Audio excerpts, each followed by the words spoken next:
नमस्कार दोस्तों, स्वागत है आपका अपने YouTube चैनल वीरू एकेडमी में। उम्मीद करता हूं दोस्तों आप लोग सभी मस्त होंगे और अपनी तैयारी अपनी पढ़ाई डी फार्मा की बहुत ही अच्छे तरीके से कर रहे होंगे। दोस्तों, मैं जो सीरीज लेके चल रहा हूं ह्यूमन एनाटॉमी एंड फिजियोलॉजी का, इसमें ज्यादातर स्टूडेंट को परेशानी होती है। तो मैं एक बेसिक वे, इजी वे में सारी चीजों को समझाने का प्रयास कर रहा हूँ। दोस्तों, जो मैंने एक फ्लोर चार्ट बनाया था कि कैसे मैक्रो मॉलिक्यूल जुड़ करके मैक्रो मॉलिक्यूल असेंबली बनाते हैं, फिर मैक्रो मॉलिक्यूल असेंबली जुड़ करके सेल यानी कोशिका का निर्माण करती है, कैसे कोशिका जुड़ करके आपस में एक टिश्यू का निर्माण करते हैं और टिश्यू मुख्य रूप से कितने प्रकार के होते हैं ये भी हमने जान लिया था। हमने ये भी जाना था दोस्तों कि जो ऑर्गन होते हैं, अंग होते हैं, वह टिश्यू से मिलकर के बने होते हैं और कई सारे टिश्यू मिलकर के क्या बनाते हैं, ऑर्गन बनाते हैं। और उसमें से हमने जो सेंसरी ऑर्गन होते हैं, जिसे हम ज्ञानेंद्रिय कहते हैं हिंदी में, उनके बारे में भी जानकारी ले ली है बिल्कुल डीप में। दोस्तों, आज हम अंगों के बारे में ना जान करके अंग तंत्र के बारे में जानेंगे, क्योंकि अंग तंत्र जब हम पढ़ेंगे तो उसके अंदर अंग सारे आ जाएंगे और उसके बारे में हम ब्रीफ में आपको एक्सप्लेन भी करते हुए चलूंगा। ठीक है, तो दोस्तों आज हम एक नया टॉपिक लेकर के आया हूं जिसका नाम है डाइजेशन सिस्टम। यहां पे लिख देता हूं।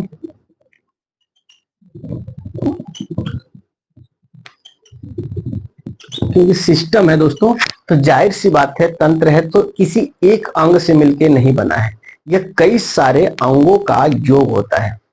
तो इसको हिंदी में कहते हैं पाचन पाचन तंत्र। अब पाचन तंत्र होता क्या है ये जान लेते हैं। कॉम्प्लेक्स फूड को सिंपल फूड में कन्वर्ट करने की जो प्रोसेस होती है, इस प्रोसेस को हम कहते हैं डाइजेशन। यदि इंग्लिश में बात करें तो conversion of complex food into simple food is known as digestion with the help of enzyme, hormones and some chemicals. यानी केमिकल्स, एंजाइम और हार्मोन्स की सहायता से कॉम्प्लेक्स फूड को सिंपल फूड में कन्वर्ट करने की जो प्रोसेस होती है उसको क्या बोलते हैं, डाइजेशन बोलते हैं। दोस्तों, डाइजेशन जो होती है प्रक्रिया, एक विशेष प्रकार के नली से होते हुए होती है। मुंह से शुरू होता है और एनस तक जाता है। ये माउथ से शुरू होता है। तो ये जो नली होती है, पूरी खाना ऐसे ऐसे होकर के एनस तक आता है। तो ये जो नली होती है इसको क्या कहते हैं, नली को क्या कहते हैं, एलिमेंट्री कैनाल बोलते हैं।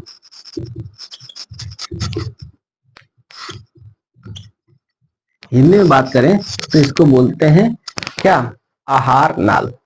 इसकी लंबाई होती है कितने मीटर, 9 मीटर इसकी लंबाई होती है।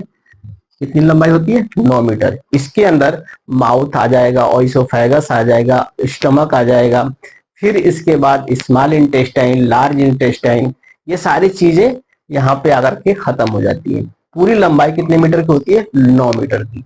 अब आप इमेजिन कर सकते हैं यदि 9 मीटर हम बढ़ाते हैं तो कितना लंबा इसकी लंबाई होगी। ठीक है, तो हमने एलिमेंट्री कैनाल के बारे में जान लिया कि एलिमेंट्री कैनाल कितना लंबा होता है और कहां से शुरू होता है और कहां से अंत होता है। दोस्तों, डाइजेशन की जरूरत क्यों पड़ी, आप बताइए। डाइजेशन की जरूरत इसलिए पड़ी क्योंकि जो फूड जिस फॉर्म में हम खाते हैं, जो हमारा डाइजेशन सिस्टम यदि सही नहीं है तो उस फॉर्म में हमें एनर्जी नहीं मिल पाएगी। सिंपल भाषा में और इसको तोड़े तो जो हम खाना खाते हैं उससे हमें एनर्जी नहीं मिल पाती है।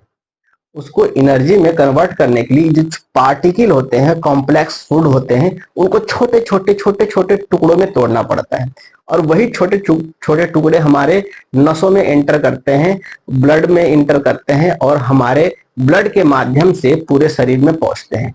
यदि डाइजेशन नहीं होगा तो ब्लड में अवशोषण नहीं होगा, ब्लड में अवशोषण नहीं होगा तो खाना पूरे कोशिका में नहीं पहुंचेगा, पूरे कोशिका में नहीं पहुंचेगा तो हमें एनर्जी नहीं मिल पाती है। इसी वजह से डाइजेशन की जरूरत पड़ी। अब प्रक्रिया की बात करें कि कैसे कैसे किन किन प्रक्रियाओं से होकर के डाइजेशन होता है, ये जान लेते हैं। सबसे पहले हम खाना मुंह में लेते हैं, तो इस प्रक्रिया को कहते हैं इंजेशन।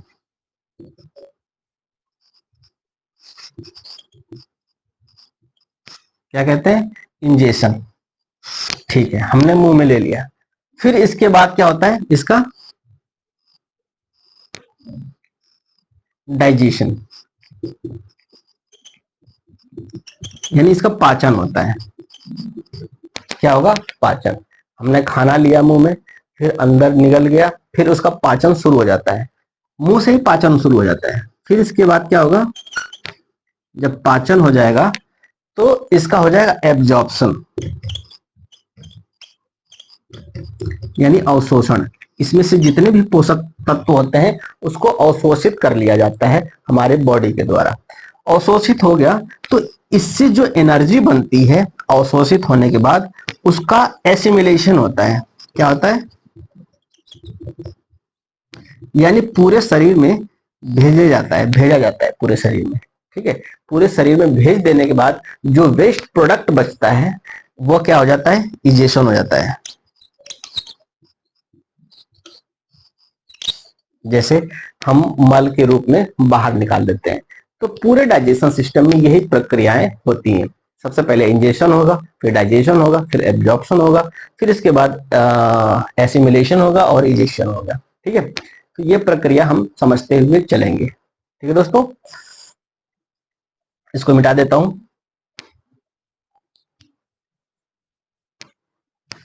अब हम शुरू करते हैं एलिमेंट्री कैनाल से कैसे पाचन शुरू होता है। तो सबसे पहले जो एलिमेंट्री कैनाल शुरू होता है वो बक्कल कैविटी से शुरू होता है, यानी मुंह से शुरू होता है। तो मुंह में क्या क्या चीजें होती हैं? पहली चीज होती है टीथ, दूसरा हो जाएगा टंग, तीसरा हो जाता है ग्लैंड या सलाइवा कह सकते हैं, या एंजाइम कह लीजिए।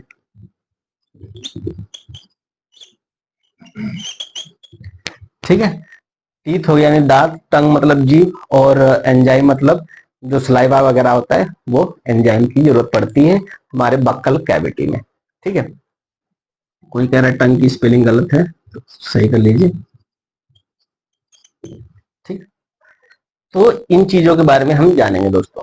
चलिए शुरू करते हैं। सबसे पहले शुरू करते हैं टीथ, यानी दांत।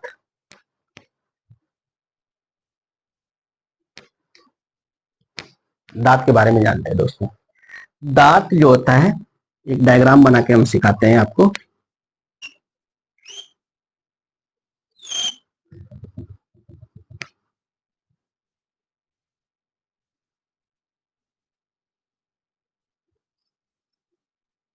अब दिखाई दे रहा है ना? बिल्कुल दिखाई दे रहा है।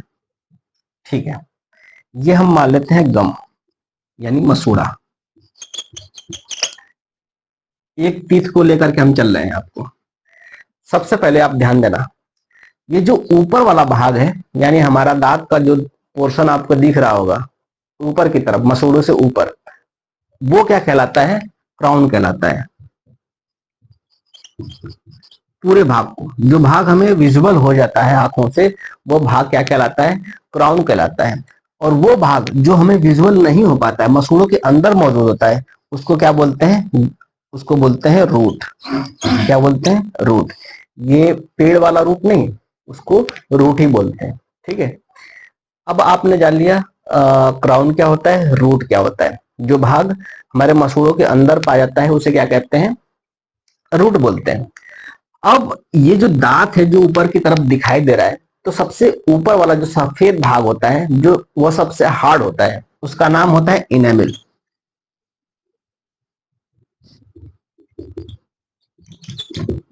क्या बोलते हैं इसको? इनेमिल बोलते हैं। स्पेलिंग देख लेना, इनेमिल। ठीक है, सबसे ऊपर वाला भाग क्या होता है? एनामल होता है, जो कि बहुत ही हार्ड होता है।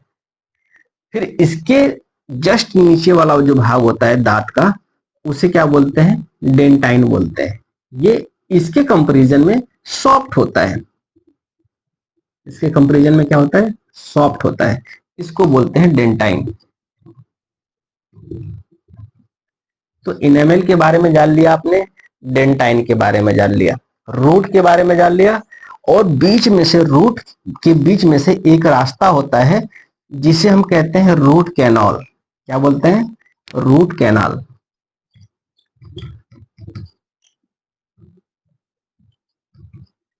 Root canal. रूट कैनाल में आर्टरीज और वेन्स, आर्टरी और वेन्स यानी सीरा और धमनी, ये दो नसें ब्लड को लेकर के इसमें जाती हैं, दांत में लेकर के जाती हैं, ताकि इन सारी चीजों को यहाँ से पोषण मिल सके। क्लियर है दोस्तों। और जो गम होता है यानी मसूड़े होते हैं और रूट होता है, इसको जोड़ने का काम कौन करता है? एक विशेष प्रकार का भाग होता है जिसे बोलते हैं सीमेंट।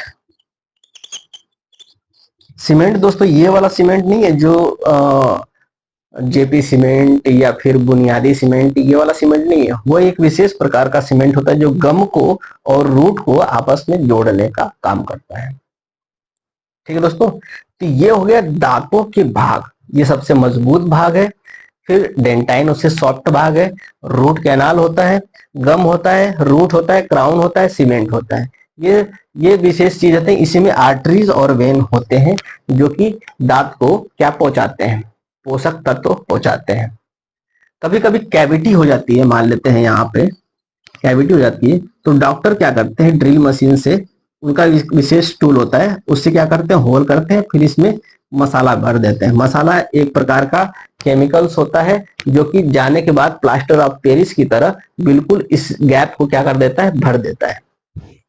ठीक है दोस्तों, तो ये रहा दांतों के कुछ भाग। अब हम जान लेते हैं दोस्तों दांतों के प्रकार। ये तो पार्ट हो गया दांतों के। अब दांतों के प्रकार कितने प्रकार के होते हैं? चलिए, टाइप ऑफ टीथ।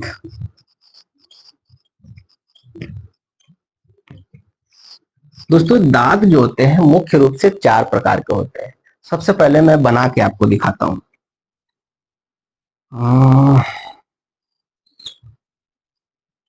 दिखाई दे रहा है?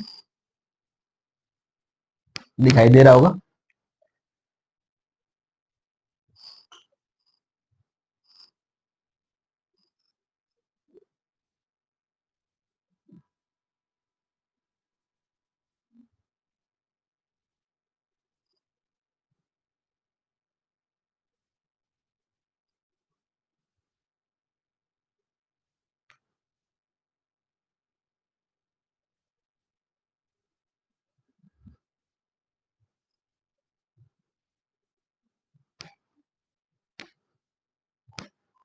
ऐसे इधर भी कर लीजिए।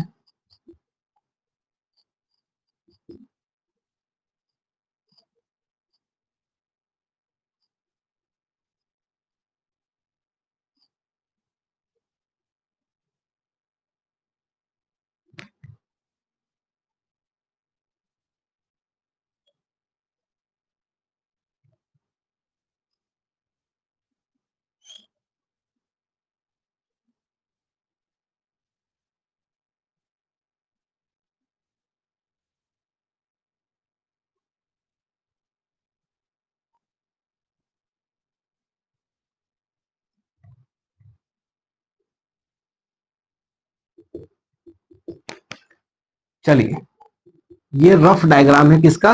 दांतों का। समझ में नहीं आ रहा होगा लेकिन मैं आपको समझाने की कोशिश करता हूं।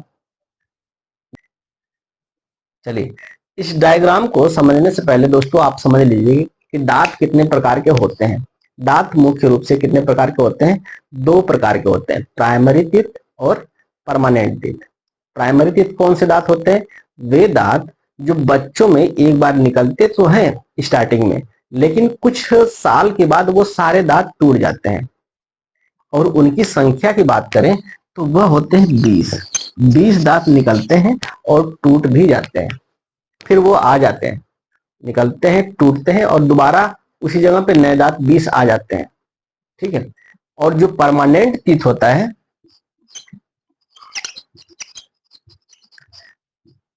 परमानेंट टीथ जो होता है, परमानेंट दांत जो होते हैं, वो एक बार यदि आ गए तो वो टूटते नहीं है। उनकी संख्या कितनी होती है? 32 होती है। और बात करें पूरे जीवन काल में कितने दांत निकलते हैं, ये जो 20 है वो निकलते तो है और टूट जाते हैं, तो काउंट तो होगा ना पूरे जीवन काल में निकलने वाली। और जब ये 20 टूट जाएंगे तो उसकी जगह पे दूसरे और दांत निकलेंगे, तो कितने हो गए? 20। मतलब पहले तो 20 निकले, फिर 20 और निकले। ठीक है। और दोस्तों देखना, 12 दांत और निकलते हैं, 12 दांत और निकलते हैं, जो कि एक ही बार निकलते हैं और वो टूटते ही नहीं है।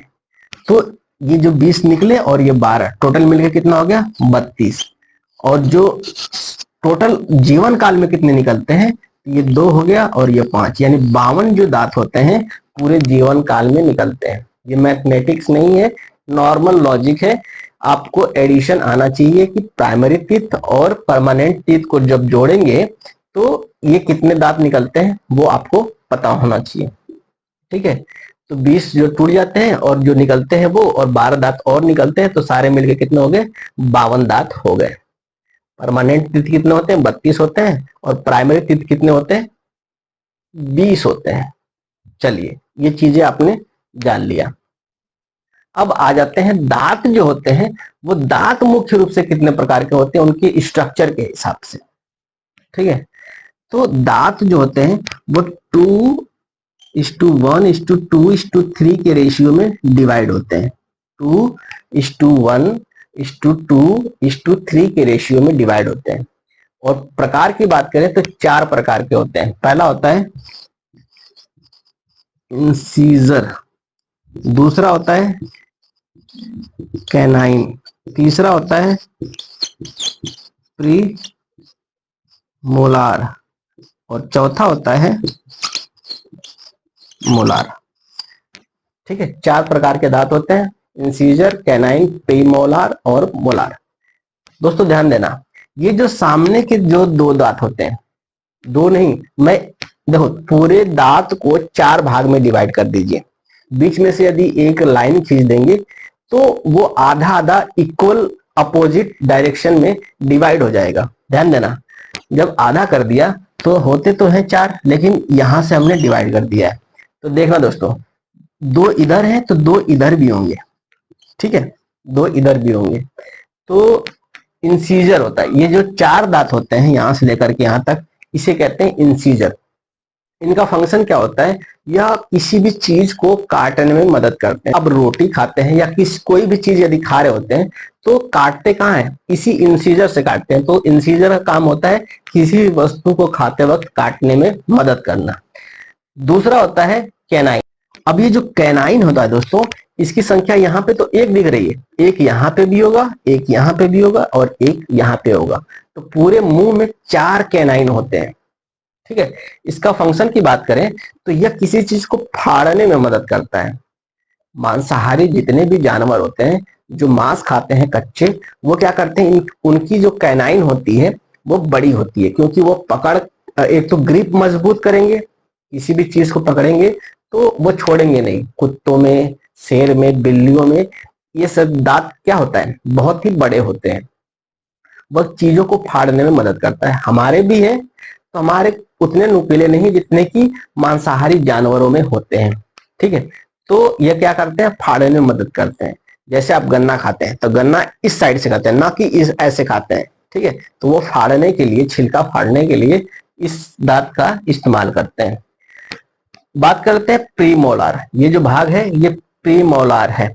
तो 2 यहाँ है तो 2 यहाँ भी होंगे, 2 यहाँ भी होंगे और 2 यहाँ होंगे। तो पूरे जो मुंह है उसमें उसकी संख्या कितनी होती है 8 होती है। ठीक है, इसका काम होता है चबाने में, ये मदद करता है। क्या, किसको, भोजन को चबाने में मदद करता है।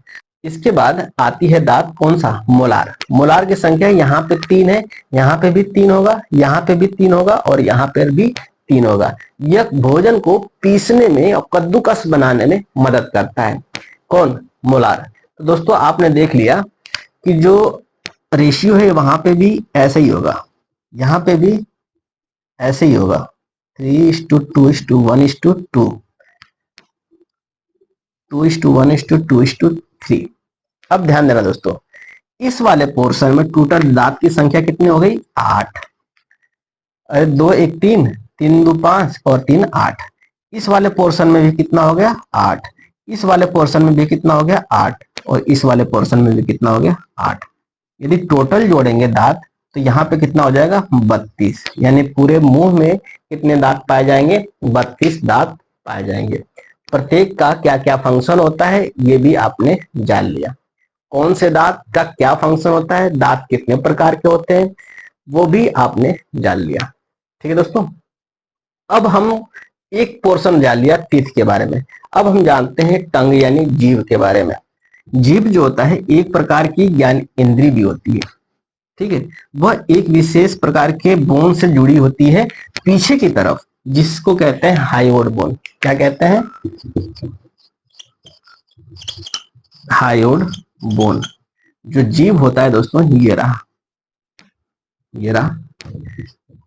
जब मैं आपको सेंसरी ऑर्गन पढ़ा रहा था उस वक्त भी मैंने जीभ के बारे में एक्सप्लेन करा हुआ है, क्योंकि वह एक सेंसरी ऑर्गन है, ज्ञानेंद्रिय है। ठीक है, जीभ के ऊपर ऐसे ऐसे संरचना पाई जाती है जिसको पैपिला बोलते हैं या टेस्ट बर्ड भी बोलते हैं। ठीक है, टेस्ट बर्ड भी बोलते हैं। और यह क्या करता है? स्वाद में मदद करता है, स्वाद लेने में मदद करता है। और दूसरा, भोजन में लार को पूरी तरह से मिक्स करने में हमारी सहायता करता है। ठीक है, अब ध्यान देना दोस्तों, यदि टेस्ट बर्ड की बात करें तो कौन सा बर्ड कहां पाया जाता है ये भी जान लेते हैं। यहां से लेकर के यहां तक जो भाग होता है, यह मीठे स्वाद को हमें अनुभूति कराता है। मीठे स्वाद की क्या करता है? अनुभूति कराता है। अब ध्यान देना है, यहां से लेकर के और यहां तक, यहां से नहीं, यहां से लेकर के यहां तक, ये कौन सा स्वाद देता है? नमकीन स्वाद देता है। यहां से लेकर के यहां तक नमकीन स्वाद देता है। इसको ऐसे कर लेते हैं, ये क्या हो गया? नमकीन। ठीक है, यहां से और यहां तक, यहां से ये वाला जो पोर्शन है, यहां से लेकर ये मीठा को और ऊपर कर लीजिए, मीठा और ऊपर हो गया। यहां से लेकर के यहां तक ये सारी चीजें कवर कर लीजिए, क्योंकि जीभ के पूरे में टेस्ट बढ़ पाया जाता है। ये वाला पोर्शन, ये क्या दिखाता है हमें? खट्टा। ये क्या करता है? खट्टा जो टेस्ट होता है उसकी अनुभूति कराता है। और ये वाला जो पोर्शन हो गया जीभ का, ये वाला पोर्शन, ये वाला पोर्शन, ये कड़वा, कड़वा या तीखा टेस्ट बर्ड होता है यहाँ पे। ठीक है, तो पूरे जीभ पे जो टेस्ट बर्ड एरिया पाए जाते हैं वो आपने जान लिया। उम्मीद करता हूं जीभ के बारे में सारी जानकारी आपको मिल गई होगी। ठीक है, अब हम जान लेते हैं दोस्तों लास्ट ग्लैंड या फिर एंजाइम के बारे में। मिटा दो। अब हम दोस्तों जान लेते हैं सलाइवरी ग्लैंड के बारे में।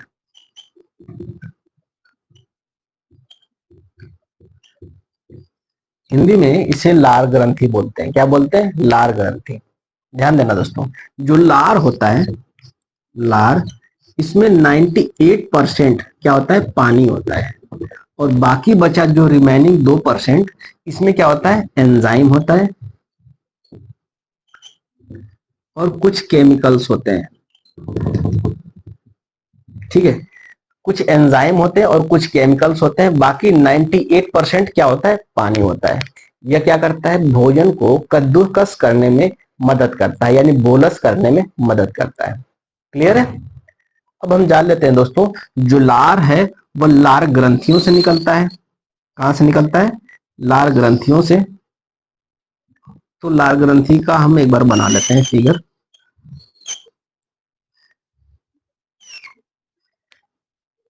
ये चीजें आपको दिखाई दे रही होंगी, उम्मीद करता हूं दिखाई दे रही। ठीक है, ये बाल है। जो लार होता है एक कान के जस्ट बगल में पाया जाता है। इस लार ग्रंथि को क्या कहते हैं? Parotid gland. ग्रंथि क्या बोलते हैं? पैरोटिड ग्रंथि। यह लार की सबसे बड़ी ग्रंथि होती है। कहां पाई जाती है? कान के नीचे पाई जाती है। कान के नीचे यानी इस पोर्शन में पैरोटिड ग्लैंड पाया जाता है। दूसरा ग्लैंड होता है, ये जो जीभ होता है, जीभ हम यदि बात करें, जीभ के जस्ट नीचे, ये जीभ होता है, जीभ के जस्ट पीछे यहां पे पाया जाता है। इस ग्लैंड का नाम है सब लिंगुअल ग्लैंड। क्या नाम है? सब लिंगुअल ग्लैंड। यह सबसे छोटा ग्लैंड होता है। इसकी विशेषता यह होती है कि यह सबसे छोटा ग्लैंड है। और यह भी लार का उत्सर्जन करता है। और जबड़े के नीचे, जबड़े के जस्ट नीचे एक ग्लैंड पाया जाता है, इसको बोलते हैं सब मैंडिबुलर ग्लैंड। सब सब